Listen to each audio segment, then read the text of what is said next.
Muy bien. Vamos a seguir con el video número 9, perdón, video número 10.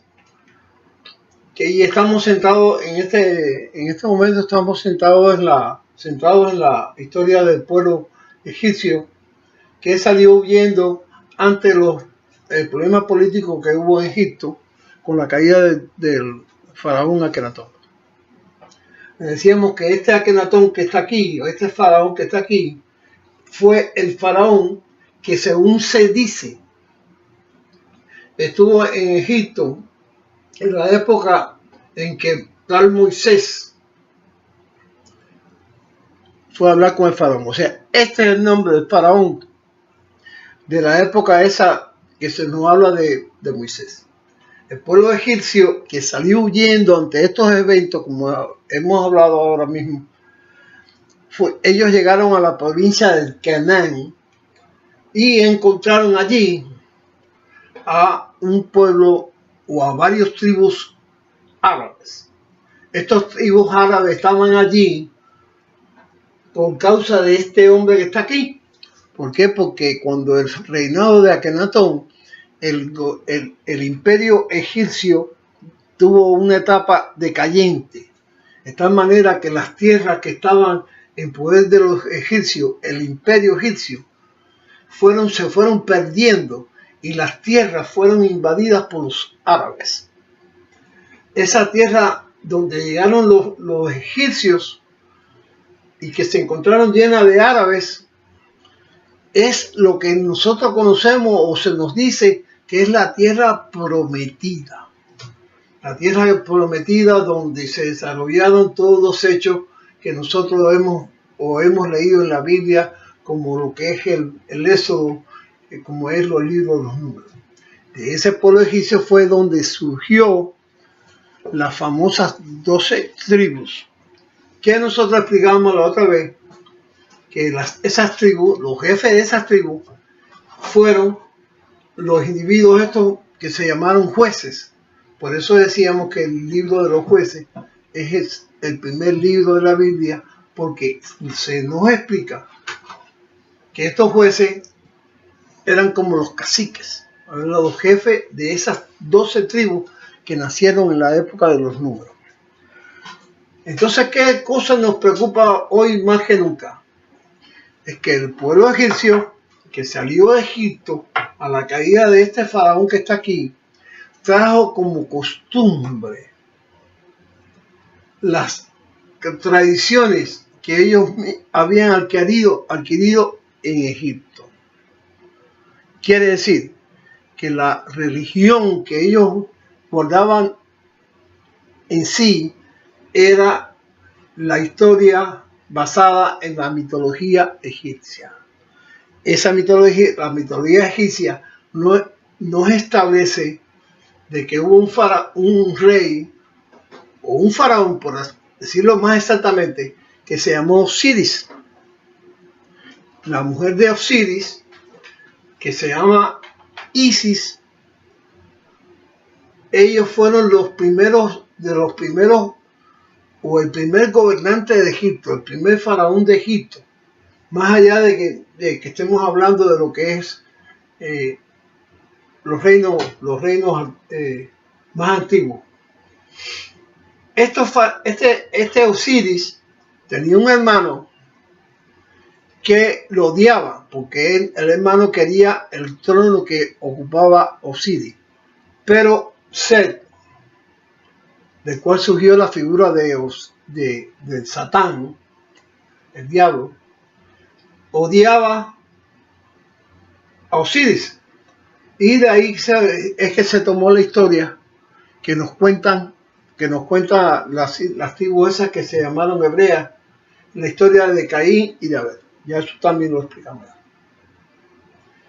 De tal manera que este pueblo, cuando nos relata su historia, nos relata la historia, pero una historia tergiversada de Egipto. Pero por mucha tergiversación que haya, siempre la historia va a ser la misma. Y es tal como nosotros la hemos recibido hoy. En Cuando hablamos de, por ejemplo, de la mitología egipcia, y que hablamos de Osiris y hablamos de Isis, hay una cosa muy interesante aquí, porque Isis tuvo anuncio, cuando ella se enteró que Set, el hermano de Osiris, había matado a Osiris, este había agarrado el cuerpo de Osiris y lo había desmembrado, quiere decir que lo había separado en partes y en pequeñas cajas lo envió hacia varias partes de Egipto. Entonces cuando Isis se enteró de que Set había matado a Osiris, entonces Isis sale en busca de los restos de Osiris y los fue encontrando uno a uno, lo fue encontrando según los mismos animales que habitaban en el Valle de Egipto, todo lo que es lo que surge del Valle de Egipto y el río. Ella fue encontrando todas las partes de Osiris, menos el falo. En este caso estamos hablando del Fede. Ella agarró todas las partes de Osiris, la unió, como se unen las momias, y conformó a Osiris tal como él estaba. Quiere decir, todo esto que estamos hablando del sentido figurado, del sentido simbólico. Pero el falo, el pene de Osiris no fue encontrado. Pero de alguna manera ella coadyuvó con él, tuvo una unión espiritual con él, simbólica con él, y ella fue concebida de una manera divina, fue concebida y tuvo un embarazo y ella tuvo a Horus, que es el hijo de Isis y de Osiris. Ahora tenemos muy seriamente la historia de una virgen que fue concebida divinamente y que tuvo un hijo de una manera divina. Estamos hablando de la historia de Osiris, de Isis y de Horus. Pero para ustedes esta es la historia de María. La historia de María, la historia de José y la historia de Jesús. Entonces nosotros lo que estamos recibiendo es una versión de aquella historia. En el transcurso del tiempo, esto es lo que nos han vendido. Entonces, ¿qué ha pasado? Cuando nosotros vemos los textos del Antiguo Testamento, estamos hablando de la historia tergiversada de Egipto contada por los hebreos. En este caso estamos hablando de los primeros 39 libros del Antiguo Testamento. Entonces la gente se pregunta, bueno, ¿por qué entonces hay un Nuevo Testamento? Eso tiene una explicación. El Nuevo Testamento no es un testamento o un grupo de libros que no son aceptados por los hebreos, en este caso por los judíos. ¿Por qué? Porque esa historia tergiversa, habla de una cosa que no pasó y que los hebreos no aceptan. En este caso, los israelitas o los hijos o los descendientes de los hebreos que hoy gobiernan en Israel. El Nuevo Testamento es una historia entonces inventada por quienes, nada más y nada menos, por la Iglesia Católica. Vamos a mirar aquí ahora mismo de una manera muy interesante. Vamos a mirar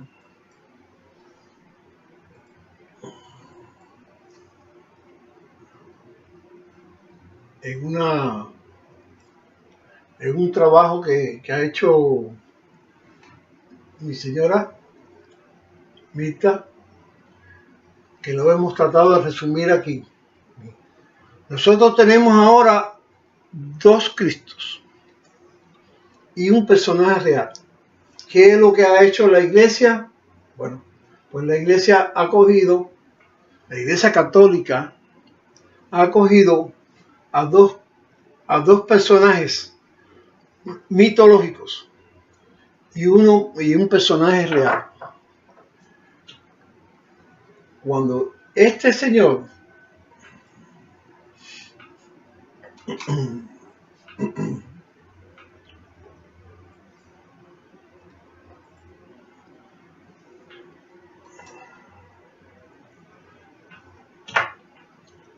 cuando estos señores de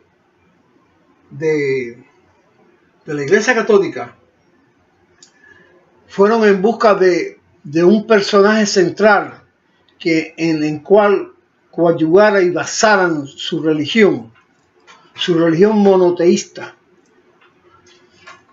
ellos se encontraron que había un Cristo cósmico, que fue tomado de la historia de los egipcios, que los personajes mitológicos de Horus, hijo, Osiris, padre, e Isis, madre, fueron la base de esa historia.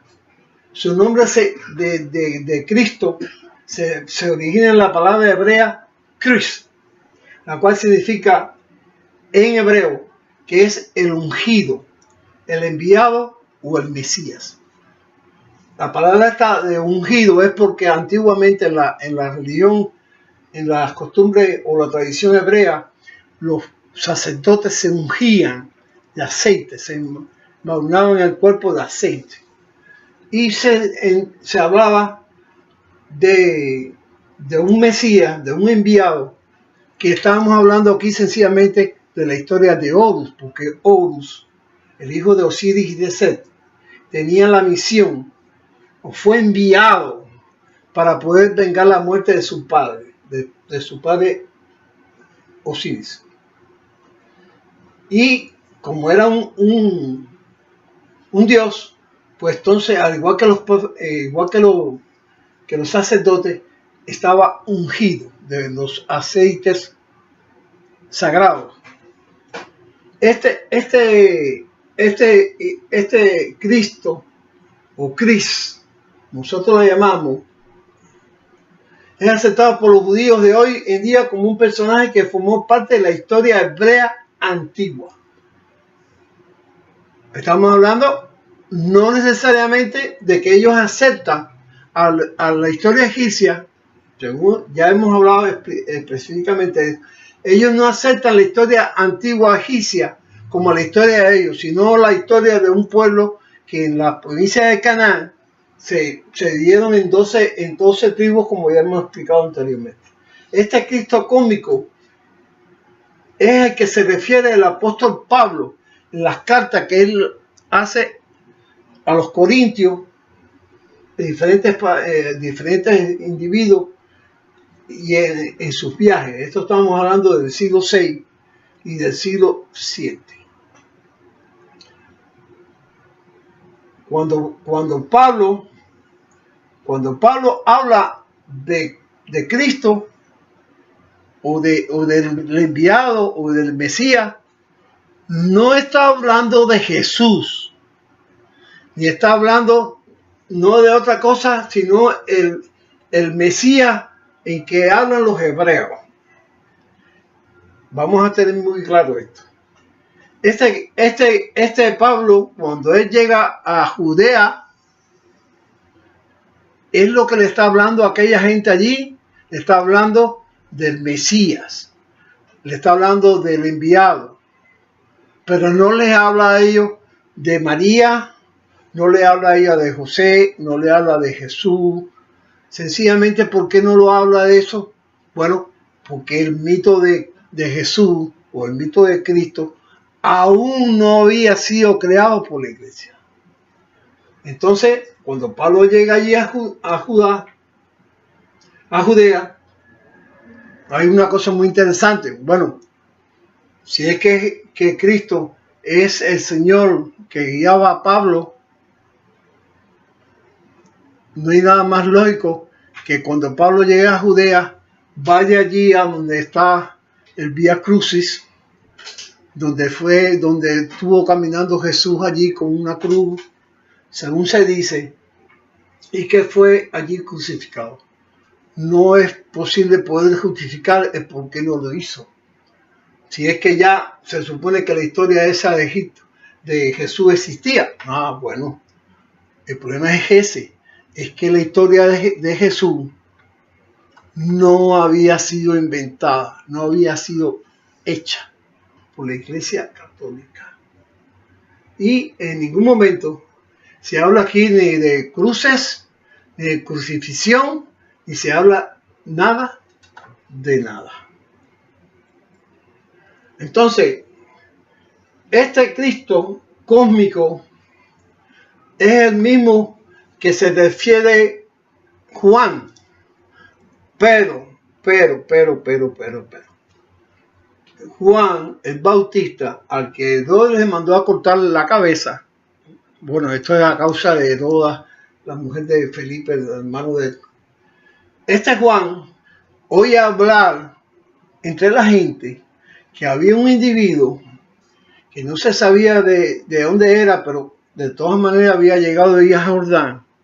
Este individuo era el enviado, era el individuo que había sido, era el Hijo de Dios y que se había transformado en un humano y llegó allí a Jordán.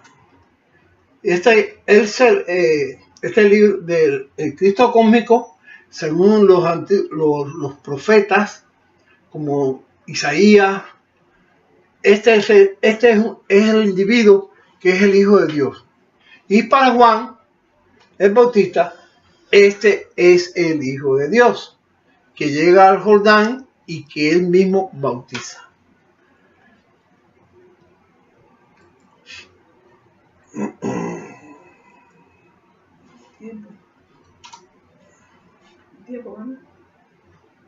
¿Lo paramos?